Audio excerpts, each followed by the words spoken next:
Hey VC, what's up? It's me, yours truly. I am back to post a response video. Actually, I'm going to do a number of response videos today. I've caught a little bit of time here, and I need to get caught up, so I'm going to do a response video to Pudsis 200 subscribers thread. And then I'm also going to do one a little bit in a few minutes to the Zeke Geek 1's thread, and then also going to do one to Memphis Vinyl Gems thread.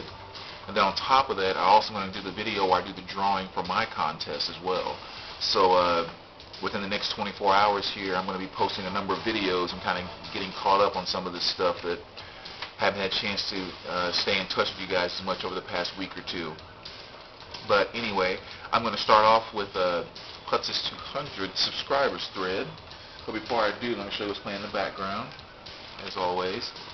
And this is Houdini, Escape. When you talk about the way rap and hip-hop used to be, man, this is what it's all about right here. Old school at its finest. And in my opinion, this is probably my favorite record by them. I mean, 5 Minutes of Funk, Freaks comes out at night, Friends, We Are Houdini. Just a slamming album. Good old school right there. Love those guys. Alright, so let's get into his 4 questions here. Question number 1. Is there an LP that you won't buy on principle? And I would have to say yes, there is. And that LP would be Marilyn Manson's Antichrist Superstar. And really, I mean, just kind of really get down to why. It's because it's titled Antichrist Superstar. Just the fact that it has Antichrist written on the front of it. I guess that's one thing that maybe a lot of people don't know about me. I say a lot of people don't know, but maybe VC doesn't know about me as well. I am a very spiritual person. I am a very God-fearing person, and kind of all of that stuff down the line. Now, sometimes people might go like, "What?" But you got all that Slayer stuff over there. You got all that, and just kind of start getting, especially out of the metal stuff that I like. But one of the things that has never really, I guess, hit me about that is when I experience, let's say if I'm looking at a Cannibal Corpse album cover, a lot of people out there might look at that and their first impression is, that's evil, that's, satanic, or just whatever else they kind of connect with it. And, to me it's always been about, again, I've heard these guys in interviews, I've heard these guys talk about what they do, why they do it, and all of that.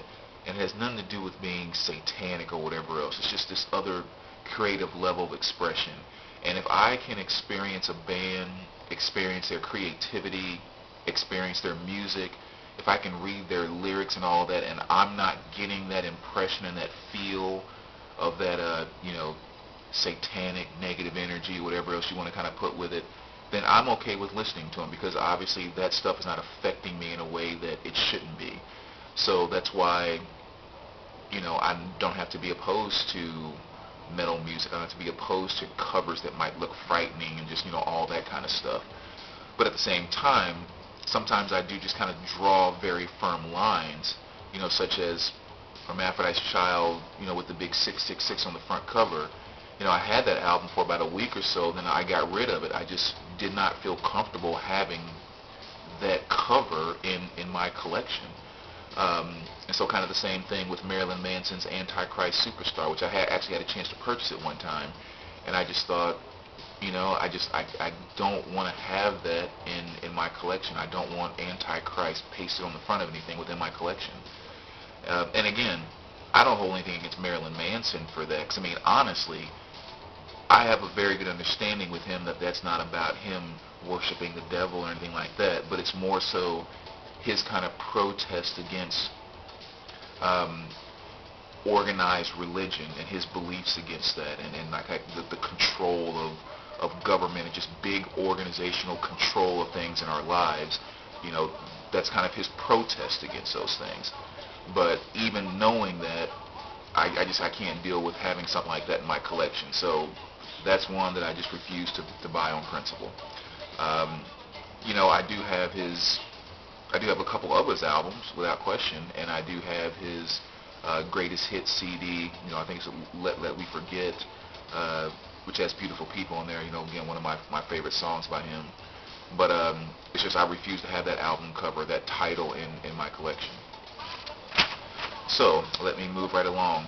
Question number 2: 7-inch vinyl, yes or no? Most definitely. I think I have about maybe 800 7-inch records in my collection.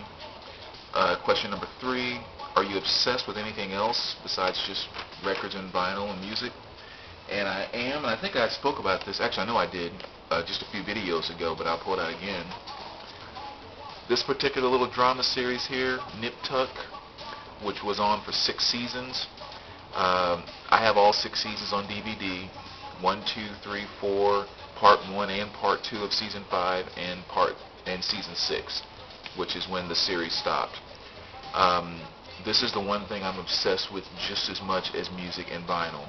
I treasure these DVDs. I cannot stop watching them, and I've been watching the entire series back to back over and over and over for quite some time. Matter of fact, I know right now I'm on the 5th disc of Season 2. I've started over again. I just can't get enough of it. I mean, it's an incredible drama. It's awesome. That's all I can say. So that's something I am definitely just as obsessed with as I am my vinyl record collection. Question number 4: are there any LPs you ever bought because of the cover? In a general sense, there's a lot of LPs I bought just because of the cover, in the sense that I love to stroll through record stores. Oh, that looks neat. Let me go check it out right here and now. But in terms of some albums that I bought not knowing anything about them and brought them home, kind of done deal type thing, there were 2 that came to mind. One was this one here, which is Johnny Winters. Johnny Guitar Watson. I'm sorry. This is Getting Down with Johnny Guitar Watson. And I saw this at a record show actually one time, and just didn't really know him that well. And just between the cover and looking at some of the tracks on here, I just really wanted to know what the feel of this album was like, because I thought that cover just really kind of, it was like, it captures your attention.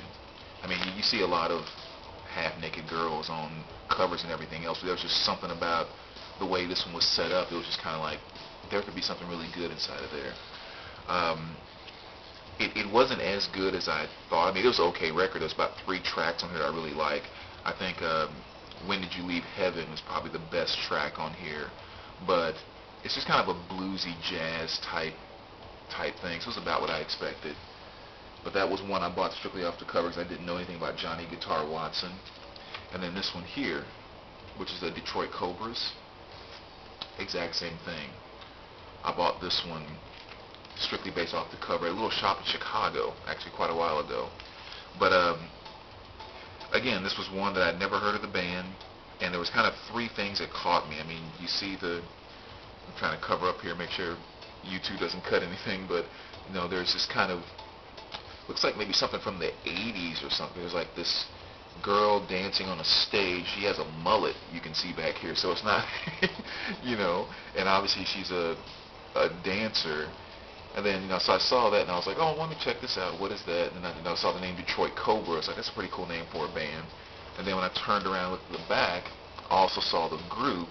And really what did it for me was this chick who I believe is the lead singer, has kind of this leather biker's hat on, pulled down way over her eyes. And I don't know, just that shot gave me a feeling that this is probably a pretty cool, smoky bar, grungy rock type band. Between this photo, the name, and then the cover on the photo on the front cover, so I was like, let me go ahead and check them out.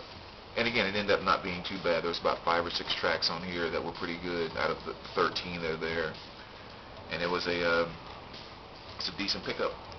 So those were 2 that came to mind. But so anyway, that's my response. Congratulations on 200 subscribers. Definitely a huge deal. We'll see what you come up with as far as questions for your 300 subscribers contest. And I will be back with you guys shortly to post responses to the other threads and also do the results of the winners for my contest. Alright, take care, BC.